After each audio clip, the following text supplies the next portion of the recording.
Mesopotâmia, a terra entre rios, fica entre os rios Eufrates e Tigre e já foi considerada o berço da cultura. Há mais de 2.500 anos, uma metrópole imensa se ergueu no coração dessa região, a Babilônia. O homem que a governou tornou a cidade uma das maravilhas do mundo e seu nome foi Nabucodonosor. As estruturas construídas pelo rei do Eufrates se tornaram mitos, como a imensa Torre de Babel, que encantaria várias gerações futuras. Hoje, restam somente cascalhos, mas arqueólogos modernos podem compreender o mundo perdido pelos fragmentos que restaram. A mais nova tecnologia preserva os sinais cuneiformes, a língua escrita mais antiga em milhares de tábuas, e os cientistas podem agora decifrá-las. As imagens podem trazer a cidade perdida de Babilônia de volta à vida, e com ela vem uma compreensão maior de Nabucodonosor e da cosmologia dos babilônios.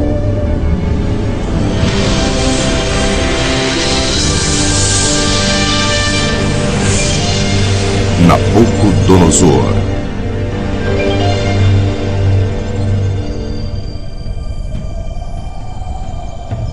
A redescoberta do mundo de Nabucodonosor começou há 100 anos no Líbano.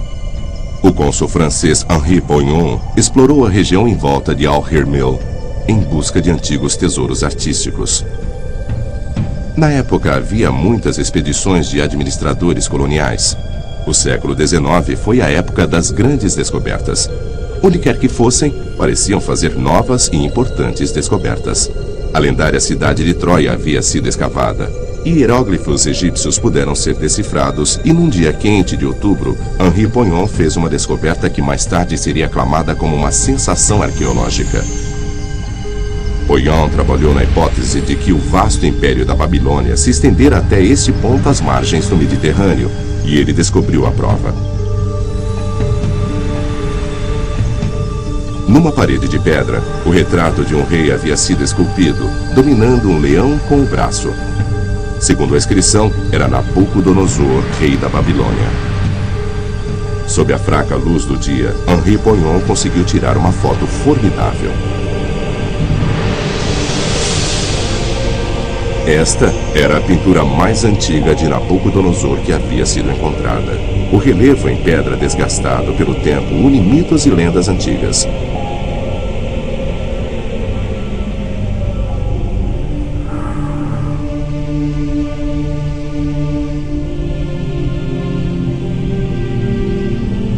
O reino de Nabucodonosor se beneficiou da influência dos dois grandes rios, Eufrates e Tigre. Há mais de 2.500 anos antes de Nabucodonosor, as obras de arte eram criadas para testemunhar as conquistas culturais do período e transmitir uma imagem curiosa das pessoas daquela época.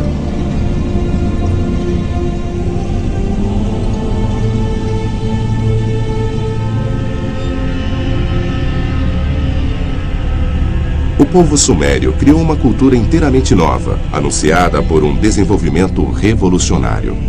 A invenção da escrita cuneiforme 3.000 anos antes de Cristo e o crescimento cultural que resultou da invenção de uma língua escrita atingiria seu auge no vasto império da Babilônia de Nabucodonosor.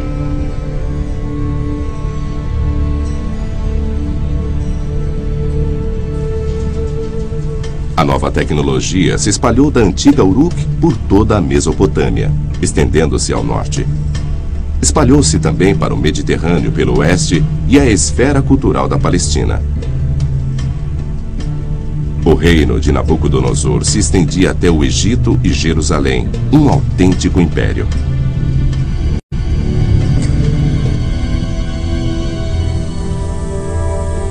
Jerusalém, a cidade sagrada de Davi, lar ancestral de todos os judeus. Mas há 2.600 anos, ela não era a metrópole que é hoje. Protegida pelos muros da cidade, poucos milhares de judeus habitavam a pequena área em torno da montanha do templo. Nabucodonosor foi capaz de invadir o círculo de pedra e arrasar a cidade sagrada. Um relevo antigo descreve a batalha. Os babilônios escalaram as paredes da cidade com a ajuda de torres fortificadas. Os defensores não foram capazes de combater a tecnologia militar superior. Os invasores possuíam armaduras de metal, catapultas de pedra e estratégias cuidadosamente planejadas. Os planos bem elaborados eram altamente eficientes, junto com as ondas devastadoras de flechas atiradas por milhares de arqueiros. Nabucodonosor usou seu poder militar para um bom propósito. Milhares de inimigos foram massacrados enquanto que os sobreviventes foram levados para a Babilônia como prisioneiros de guerra. Para os judeus foi uma catástrofe terrível, a ira de Deus. E Babilônia era vista como o odiado local do exílio, com Babel conhecida como o canteiro da depravação.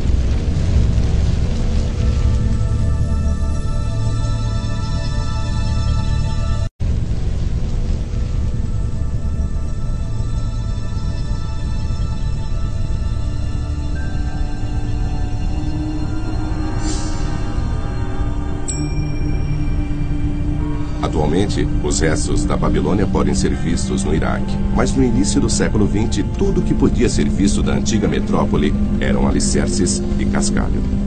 Os prédios com apenas 20 anos são meras reconstruções.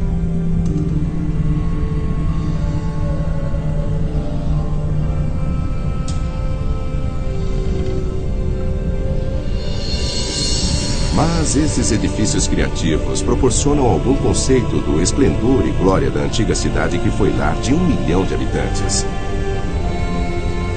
As imensas paredes de cerâmica da Babilônia estão entre as 7 maravilhas do mundo antigo, mas dizem que há uma segunda maravilha do mundo a ser admirada na Babilônia. Os jardins suspensos da princesa Semíramis, suposta amante de Nabucodonosor. Apesar da verdade histórica por trás dessa figura também estar perdida nas lendas que cercam a cidade.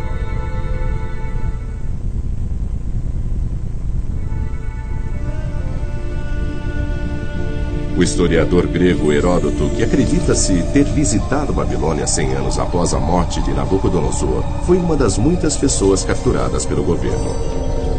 Heródoto maravilhou-se com as dimensões lendárias da Torre de Babel, apesar de apenas supor quanto às suas funções.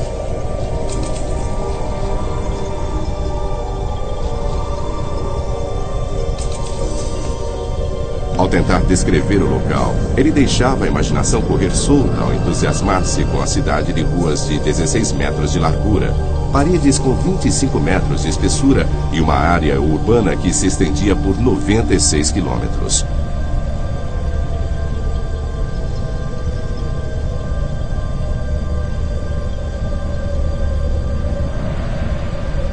E assim, a metrópole ao longo do rio Eufrates se tornou assunto de lendas fantásticas que eram passadas através de gerações, até que o arqueólogo alemão Robert Koldewey decidiu investigar a verdade do início do século XX.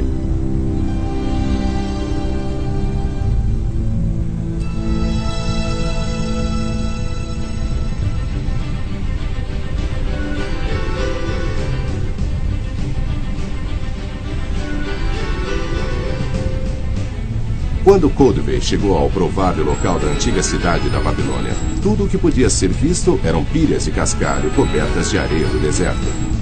Mas Koldewey tinha certeza de que a lendária Babel estava enterrada lá. As escavações iniciais revelaram restos de imensas muralhas da cidade e confirmaram sua crença de que somente a cidade da Babilônia poderia ter proteções tão poderosas. Koldewey havia descoberto os restos das muralhas que Heródoto havia relatado com tanta admiração.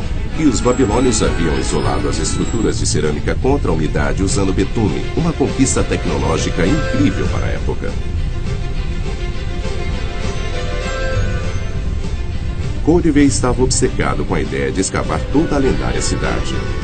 Por 18 anos, até mesmo durante a Primeira Guerra Mundial, ele escavou o local quase que ininterruptamente. Hoje, seus seguidores ainda trabalham com paz. As escavações que começaram no Iraque há 100 anos os levaram a uma viagem arqueológica de volta no tempo até o Império da Babilônia.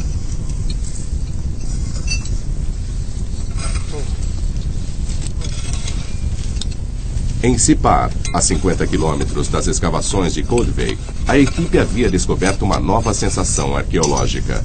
Uma biblioteca do período de Nabucodonosor. Entretanto, os arqueólogos não estão procurando obras de arte e nem metais preciosos, mas um tesouro muito mais valioso: tábuas entalhadas, escritas cuneiformes com milhares de anos, registrando as ideias e crenças dos babilônios na era de Nabucodonosor.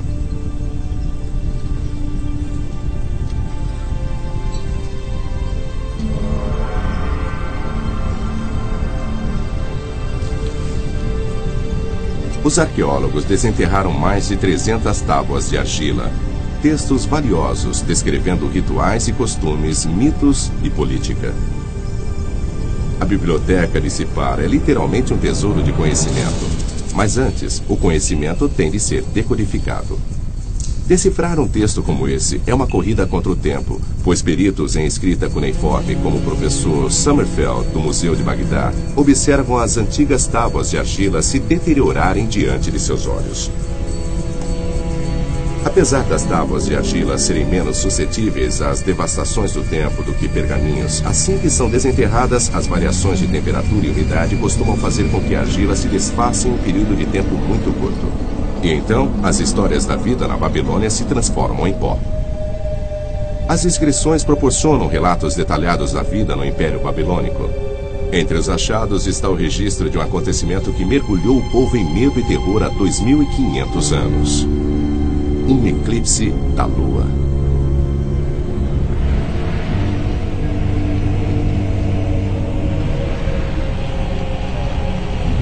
As tábuas de argila falam do dia em que a lua desapareceu e sacerdotes de toda a cidade tiveram que acender tochas. As pessoas rapidamente se reuniram nas ruas e usaram as roupas para se protegerem da visão enquanto orações e hinos tomavam toda a cidade.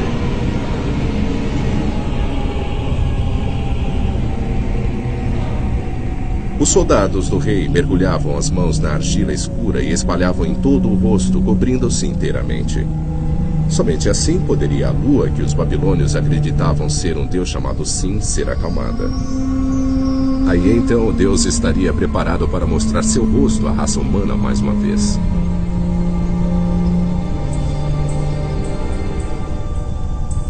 Neste pequeno museu no Iraque, o professor Walter Sommerfeld e seus colegas estudam a coleção de tábuas de argila que estão repletas de descobertas sensacionais. As inscrições desgastadas são verdadeiros tesouros de exploração arqueológica, pois esclarecem um pouco sobre a civilização perdida da Babilônia. Esses povos, os sumérios, babilônios e assírios, eram escritores compulsivos. Eles mantinham um registro de tudo que podia ser preservado em texto, cartas, histórias da vida diária e também todo o conhecimento científico disponível na época. Literatura, mitologia, astrologia, tudo que sabemos sobre eles chegou até nós através das tábuas de argila. E até agora já descobrimos 1 milhão delas. Talvez na região em volta do Iraque possa haver mais 100 milhões enterradas no solo. E só uma pequena parte dos textos que já encontramos, cerca de 25%, foi decifrada. Com tantas tábuas de argila contendo tanta informação, não é de se espantar que arqueólogos queiram preservar o legado de Nabucodonosor com a ajuda da mais alta tecnologia.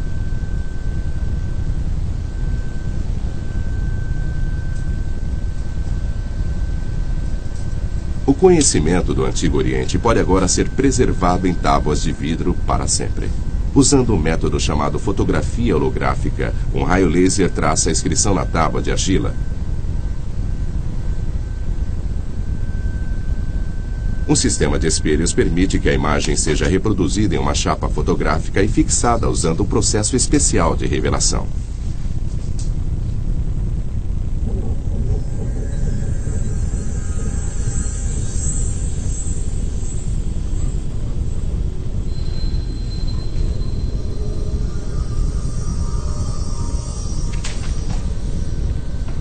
A tecnologia holográfica foi desenvolvida no Instituto de Física da Universidade de Münster.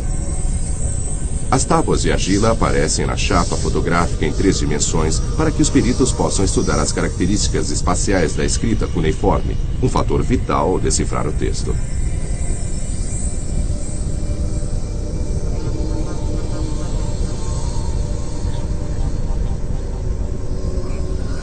A resolução da imagem do holograma é tão detalhada que até símbolos individuais dentro do texto podem ser examinados sob o microscópio sem danificar o original. E o holograma também pode ficar disponível na internet, e assim equipes de decodificação podem trabalhar simultaneamente no mundo inteiro.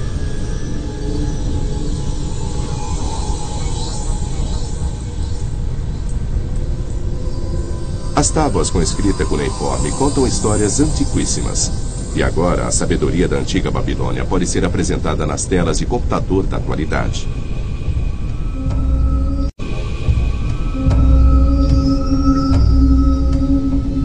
Entre elas estão relatos de antigos rituais de sacrifício que mostram o quanto a vida cotidiana na Babilônia era dominada por fortes crenças religiosas. Os registros também provam que as histórias do orgulho ateu mostradas pelo povo de Babel, conforme relatado na Bíblia, nada eram além de propaganda hostil. No ritual de sacrifício, tudo era calculado no mínimo detalhe. O tipo de óleo com que os sacerdotes tinham de lavar as mãos e a posição exata que tinham de adotar ao examinar garras e dentes do animal a ser sacrificado.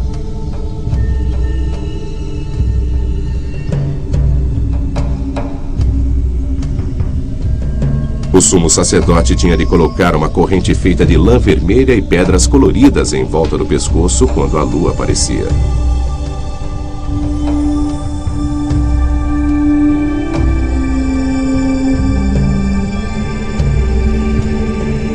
Só então, o corpo do animal podia ser aberto e o fígado retirado.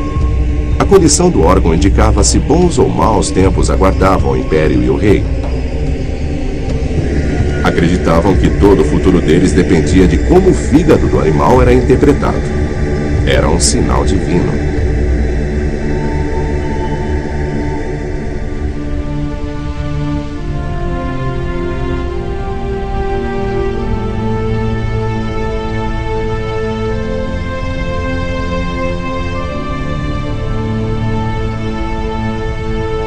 Há 100 anos, Codivay escreveu que a cultura antiga da Babilônia foi enterrada por um manto de areia movediça.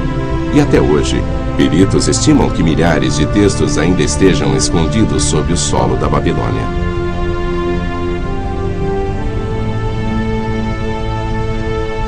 Codivay escreveu: as ruínas lembram-me da maldição do profeta na Bíblia, e nunca mais Babilônia será habitada e ninguém mais lá viverá. A maldição bíblica realmente se concretizou, e Codivay poderia ter imaginado que 100 anos depois, novos métodos seriam desenvolvidos para esclarecer o mistério da Babilônia, incluindo foguetes.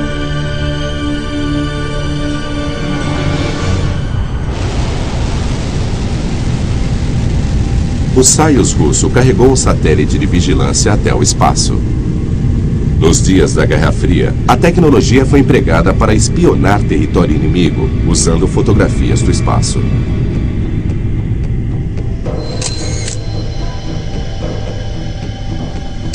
Quando a nave voltou para a Terra, havia 150 fotos de satélite a bordo.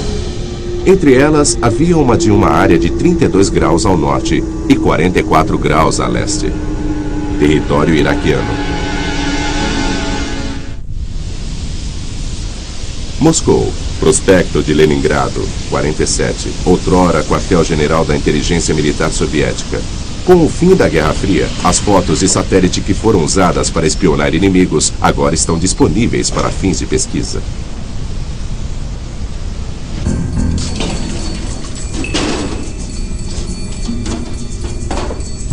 As antigas fotos de espionagem no espaço são de enorme importância à arqueologia aérea.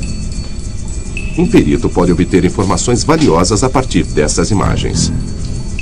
Os contornos de estruturas que há muito caíram e estão enterradas bem no fundo do solo podem aparecer em fotos aéreas na forma de variações na vegetação e na cor.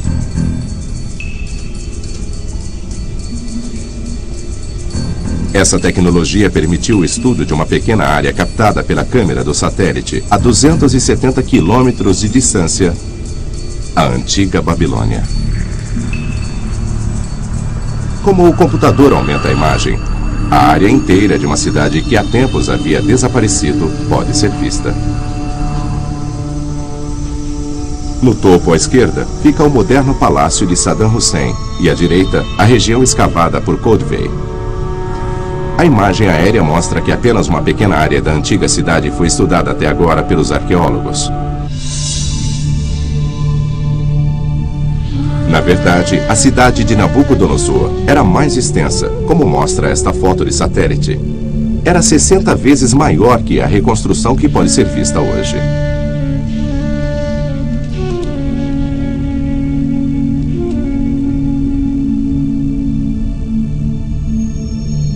E do ar, um contorno pode ser visto claramente. A forma de um prédio que foi destinado a se tornar uma lenda, a Torre de Babel. Hoje, tudo o que pode ser visto é um fosso. A imagem aérea indica que a estrutura foi levantada sobre uma base quadrada. Então, todas as reconstruções feitas por pintores medievais eram simplesmente produtos da própria imaginação. A Torre de Babel não era uma torre redonda, mas uma estrutura quadrada erguida sobre plataformas, com provavelmente 100 metros de altura. A grande estrutura que encantava a imaginação das pessoas através dos tempos. A Torre de Babel, mais do que a própria cidade, se tornou símbolo da arrogância desenfreada que veio antes da queda.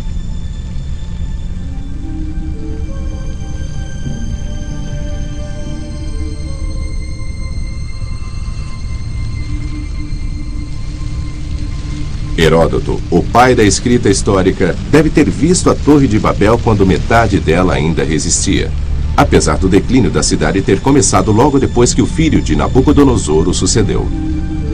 Pelo menos em sua mente, Heródoto teria sido capaz de retratar a magnífica cena, com a procissão real começando a escalar a torre, subindo ao templo azul no topo, o templo de Marduk, deus da cidade.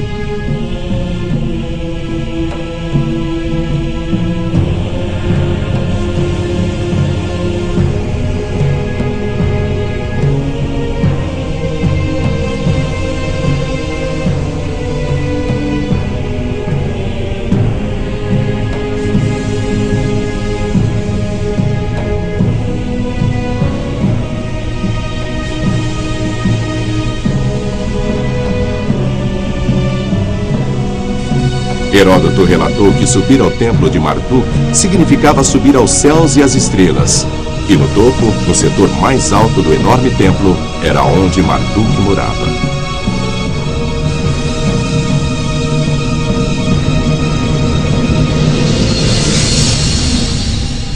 Heródoto deixou a imaginação correr solta e escreveu que, em uma cama dourada, jaz uma Babilônia virgem, consorte do Deus, e de tempos em tempos, o próprio Deus aparece.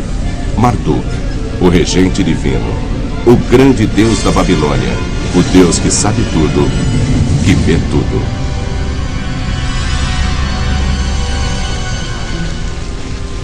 A fantástica avaliação que Heródoto deu era uma mistura de imaginação e realidade, que nascera de repetidas histórias contadas na Babilônia ao afundar em ruína.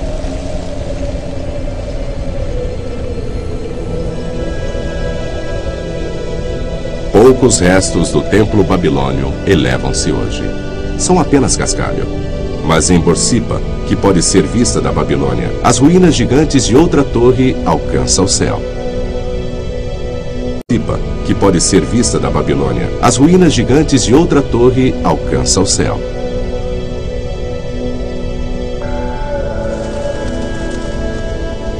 Peritos acreditam que essas torres não eram apenas complexos de templos, mas também pontos de observação para os astrônomos babilônios estudarem os movimentos das estrelas. Mas Nabucodonosor e seus astrônomos não estavam apenas estudando ciências naturais enquanto contemplavam o céu. Eles consideravam os corpos celestiais como deuses e acreditavam que os movimentos de forças imortais no cosmo acima refletiam todos os aspectos da realidade, lá embaixo na Terra.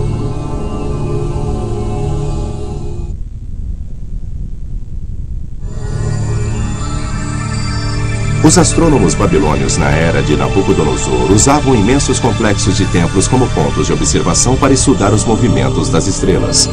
Mas eles não estavam apenas estudando ciências naturais, pois acreditavam que corpos celestiais eram deuses e que o comportamento das estrelas, Sol, Lua e dos 5 planetas conhecidos na época serviam para compreender o futuro da vida na Terra.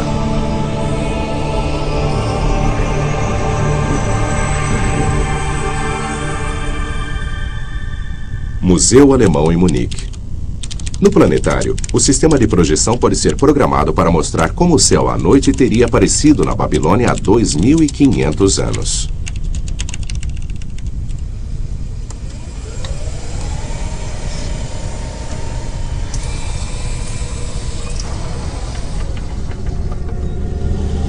No céu artificial do planetário, milhares de estrelas aparecem como teriam aparecido ao próprio Nabucodonosor.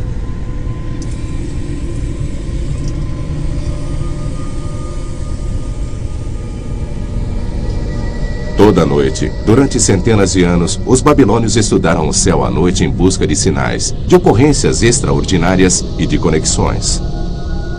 Estrelas em particular começaram a ser vistas como parte de famílias, como gêmeos, guardiões da porta do céu.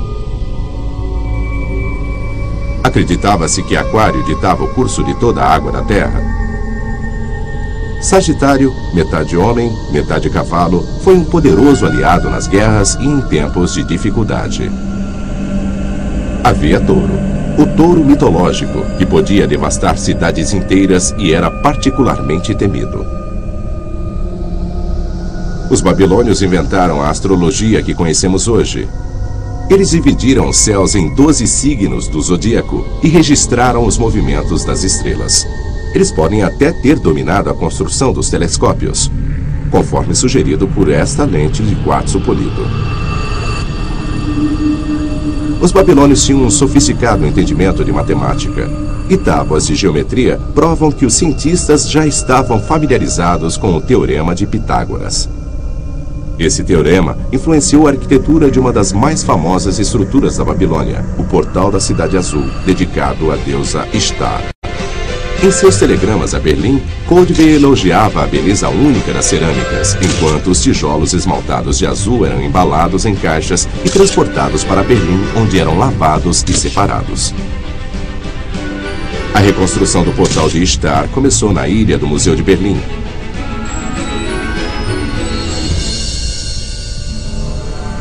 Após 2.500 anos e uma viagem de 5.000 quilômetros, o grande portal da cidade de Nabucodonosor estava terminado, e com ele, muitas pinturas de animais em um estilo bastante típico da arte babilônica.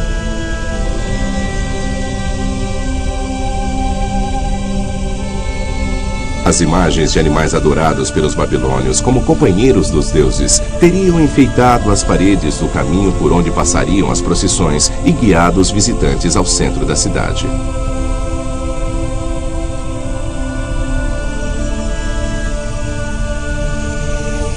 E que impressão irresistível as cerâmicas azuis devem ter deixado naqueles que entravam na cidade dos milagres vindo do calor do deserto.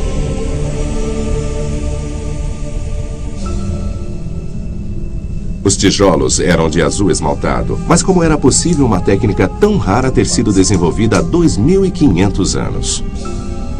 Um químico, Stephen Fitz, submeteu fragmentos da cerâmica da Babilônia à análise do espectro e resolveu o mistério. Junto com o especialista em cerâmica Andreas Fritzsche, ele descobriu o processo técnico complexo utilizado. O passo inicial era muito importante, pois uma mistura precisa de areia e carbonato de sódio derivado de cinza vegetal tinha de ser obtida. A mistura era queimada para criar um tipo de vidro que era então usado como base para o esmalte. Hoje, uma estufa controlada por computador é usada para atingir a temperatura exata de 950 graus centígrados necessária. Como os babilônios mediam e mantinham essa temperatura constante, permanece um mistério. O vidro era então moído até formar um pó fino, necessário para o próximo estágio do procedimento.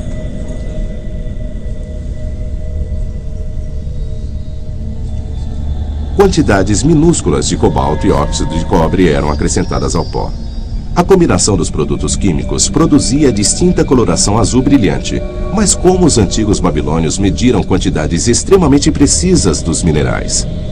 Os cientistas de hoje só podem atingir o resultado desejado usando balanças farmacêuticas que têm a precisão em miligramas.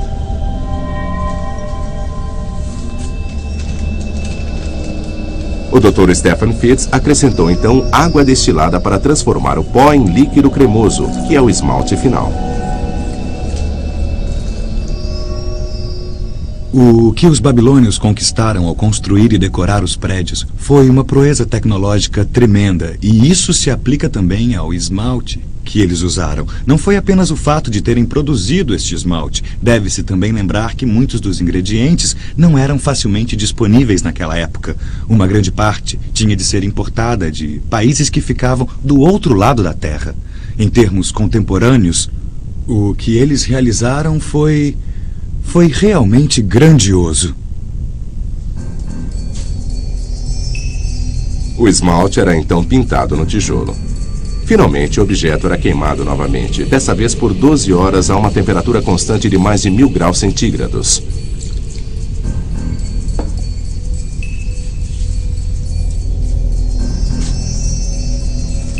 Os babilônios eram mestres nesse processo de esmaltar tijolo, e em escala imensa. Só o portal de Ishtar foi coberto com mais de 20.000 tijolos.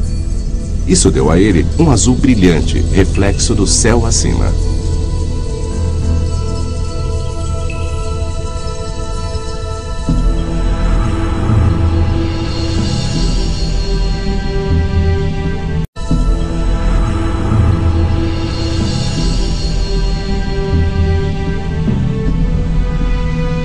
A estrada antes e depois do portal era a estrada dos deuses, o caminho da procissão onde o grande festival do Ano Novo era celebrado. Sabe-se disso devido às inscrições estampadas nos tijolos que leem para os deuses Marduk e Nabu.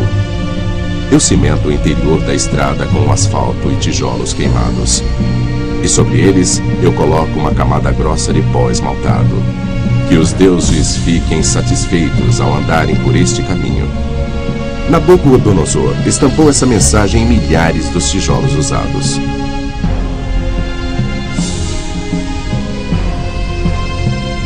A Torre de Babel, o portal de Ishtar e o caminho da procissão eram trabalhos de devoção aos deuses. Eram orações do povo imortalizadas em pedras. E a colocação de cada alicerce era também um ritual preciso. Todas as comidas que forneciam sustento para a vida, óleo, leite, cerveja e tâmaras, tinham um profundo significado religioso quando reis e sacerdotes preparavam o solo para um prédio sob o olhar dos deuses.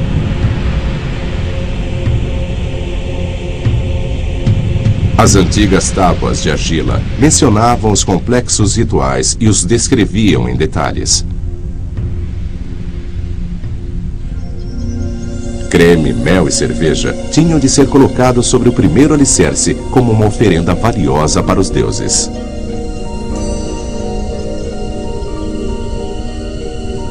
Estatuetas de argila queimada, enviadas dos deuses, eram colocadas na pedra sagrada, cada uma delas segurando uma lança de metal na mão como símbolo do poder divino.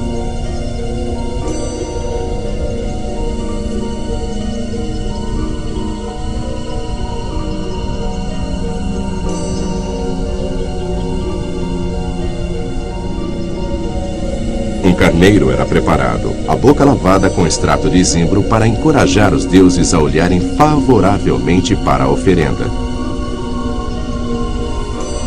Farinha branca purificada, a fruta sagrada do solo, era jogada sobre as estatuetas. Isso assegurava que crescimento e prosperidade cercariam o prédio a ser construído. Então as estatuetas eram enterradas no solo, o lugar que logo suportaria o peso da nova estrutura.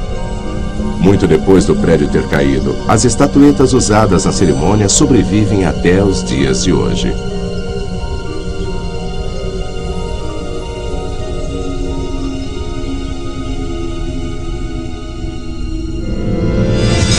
Heródoto também escreveu sobre certos rituais, mas o historiador grego aparentemente não compreendeu seu significado. Apesar de ter sido há muito tempo, a cultura mágica da Babilônia havia desmoronado em ruínas muitos anos antes de ele viajar para a cidade.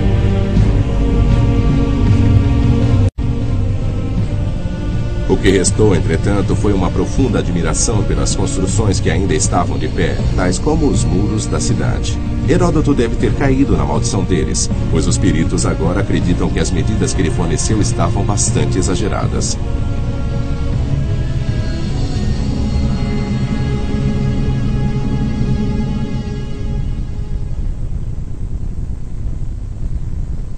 Os cientistas adotaram novos métodos para testar tais teorias. Nesse laboratório, a sétima maravilha do mundo é recriada: as muralhas da Babilônia, em uma escala de 1 para 100. Cortadores a laser tornam possível perfurar buracos 1000 por vez e traçar com precisão o contorno da superfície dos muros dos tijolos de cerâmica unindo-os. Nunca antes a Babilônia foi recriada com a ajuda de tecnologia tão moderna.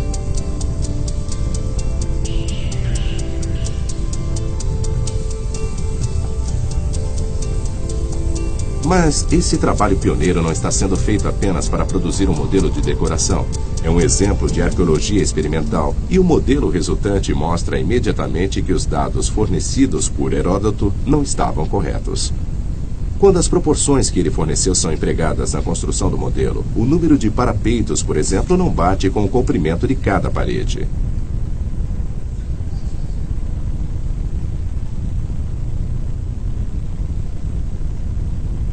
As muralhas da cidade não se estendiam por 96 quilômetros, como Heródoto disse, mas por cerca de apenas 19, exceto pelas estruturas maiores, as casas de tijolos da metrópole tinham apenas 1 ou 2 andares.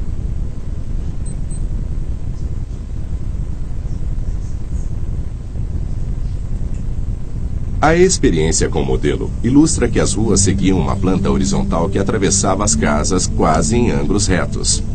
Babilônia foi construída como uma fortaleza gigante. Havia uma parede dupla de 12 metros de altura cercando toda a área urbana. O professor Frommer e o fabricante de maquetes Bernd Kammermeier estão convencidos de que, com a tecnologia militar disponível na época, a cidade teria sido invencível. Os babilônios e suas casas modestas teriam tido uma sensação de absoluta segurança e um forte sentimento de orgulho pela cidade.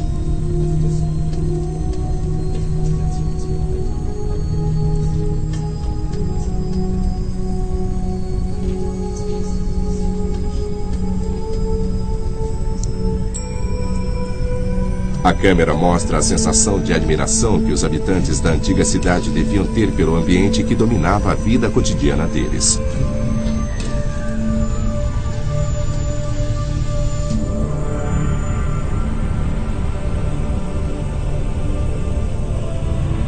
Há 2.500 anos, não havia nada no mundo comparável a esta imagem. Na época, Roma ainda era uma aldeia de cabanas de argila. Constantinopla não existia. E somente 2000 anos depois, a primeira casa seria construída em Nova York. Nabucodonosor orgulhosamente declarou: "O que nenhum outro rei fez, eu alcancei."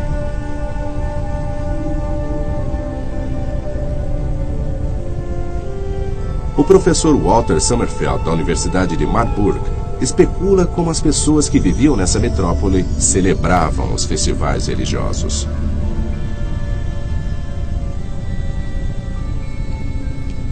Você tem de imaginar um festival com uma estátua extremamente impressionante de um deus em posição central. Era enorme, com cores vivas e tinha decorações de cerimonial. O rei estava lá, junto com os sumos sacerdotes. Havia cantorias sob a luz de tochas acesas. Algo parecido a um tipo de sentimento religioso ainda é encontrado na Índia.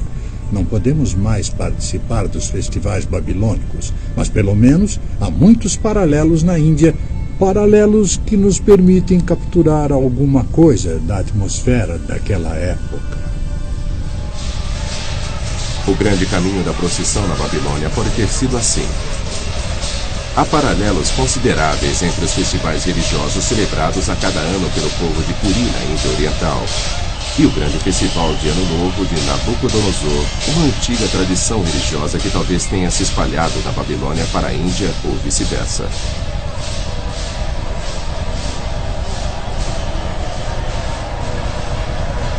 A comparação das celebrações na Índia com relatos escritos em antigas tábuas de argila é certamente impressionante.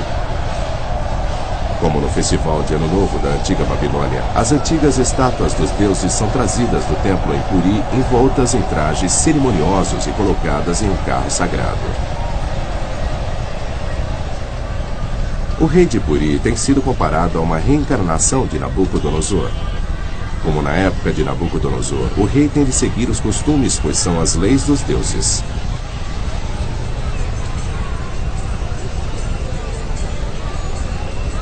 Assim como Nabucodonosor fizera, ele tem de limpar o carro em um ritual.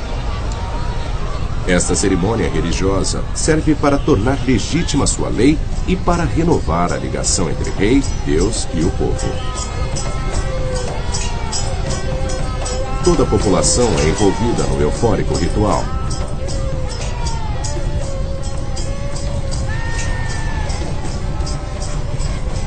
Finalmente, todos se reúnem para puxar a estátua dos deuses pelas ruas com cordas imensas.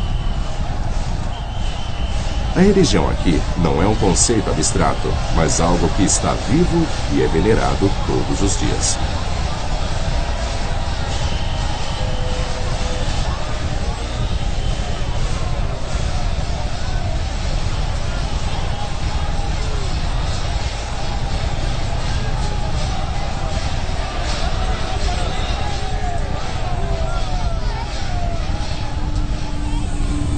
O alvoroço febril da rota da caravana em Puri é um retrato moderno dos rituais antigos de 2.500 anos atrás na Babilônia.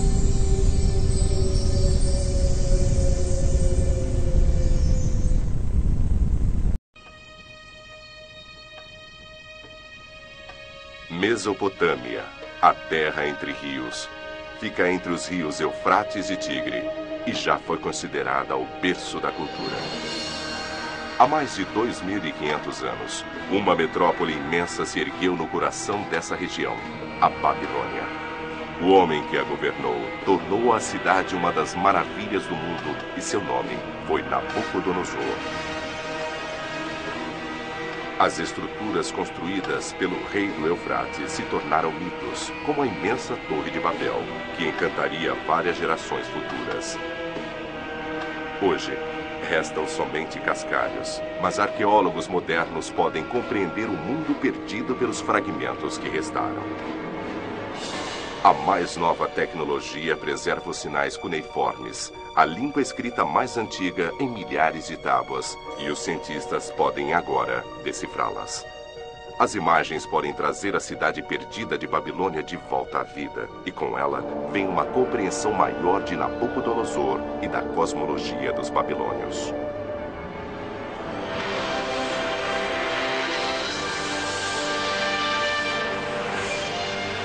Nabucodonosor.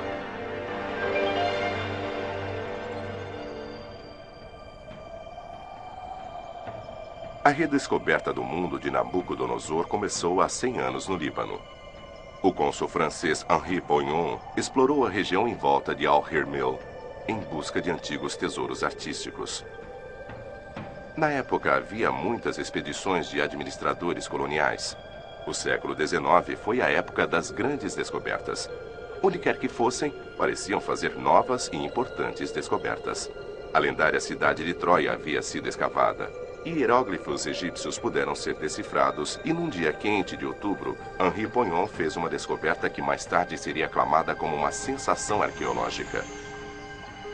Poignon trabalhou na hipótese de que o vasto império da Babilônia se estendera até este ponto às margens do Mediterrâneo, e ele descobriu a prova. Numa parede de pedra, o retrato de um rei havia sido esculpido. Mas há 2.600 anos, ela não era a metrópole que é hoje. Protegida pelos muros da cidade, poucos milhares de judeus habitavam a pequena área em torno da montanha do templo. Nabucodonosor foi capaz de invadir o círculo de pedra e arrasar a cidade sagrada. Um relevo antigo descreve a batalha.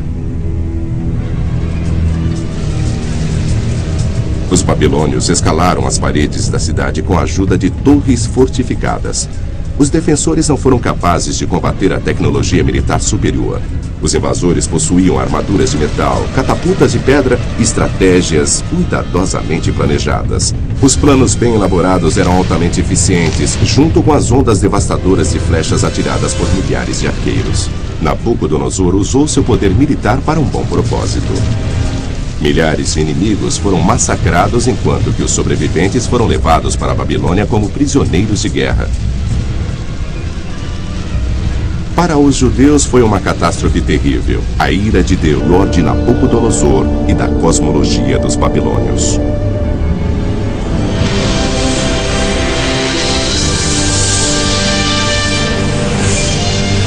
Nabucodonosor.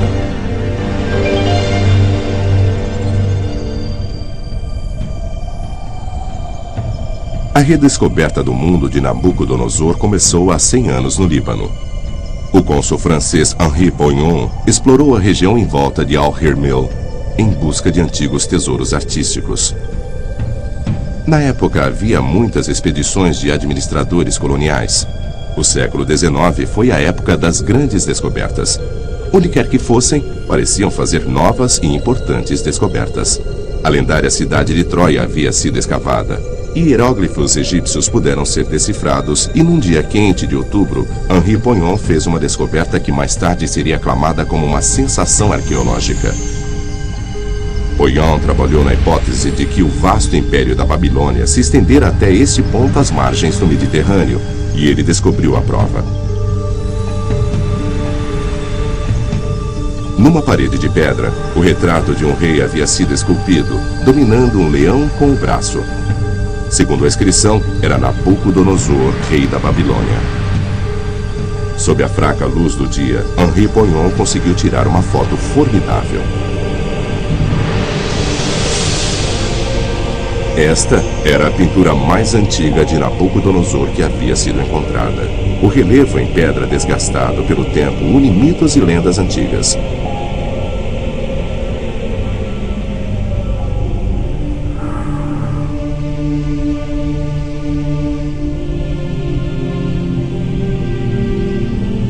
O reino de Nabucodonosor se beneficiou da influência dos dois grandes rios, Eufrates e Tigre. Há mais de 2.500 anos antes de Nabucodonosor, as obras de arte eram criadas para testemunhar as conquistas culturais do período e transmitir uma imagem curiosa das pessoas daquela época. Mesopotâmia, a terra entre rios. Fica entre os rios Eufrates e Tigre, e já foi considerada o berço da cultura. Há mais de 2.500 anos, uma metrópole imensa se ergueu no coração dessa região, a Babilônia. O homem que a governou tornou a cidade uma das maravilhas do mundo, e seu nome foi Nabucodonosor.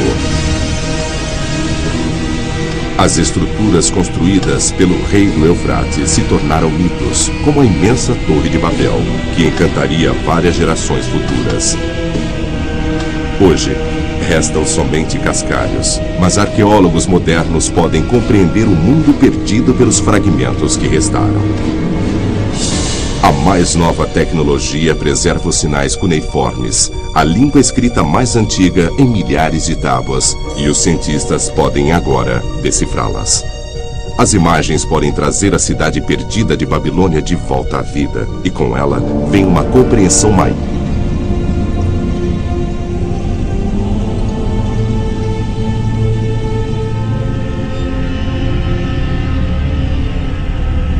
O povo sumério criou uma cultura inteiramente nova, anunciada por um desenvolvimento revolucionário. A invenção da escrita cuneiforme 3.000 anos antes de Cristo e o crescimento cultural que resultou da invenção de uma língua escrita atingiria seu auge no vasto império da Babilônia de Nabucodonosor.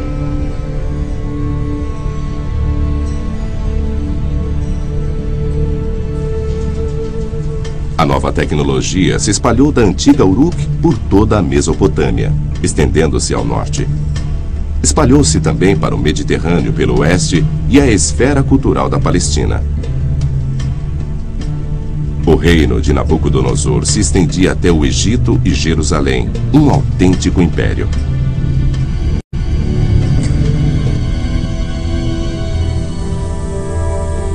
Jerusalém, a cidade sagrada de Davi, lar ancestral de todos os judeus.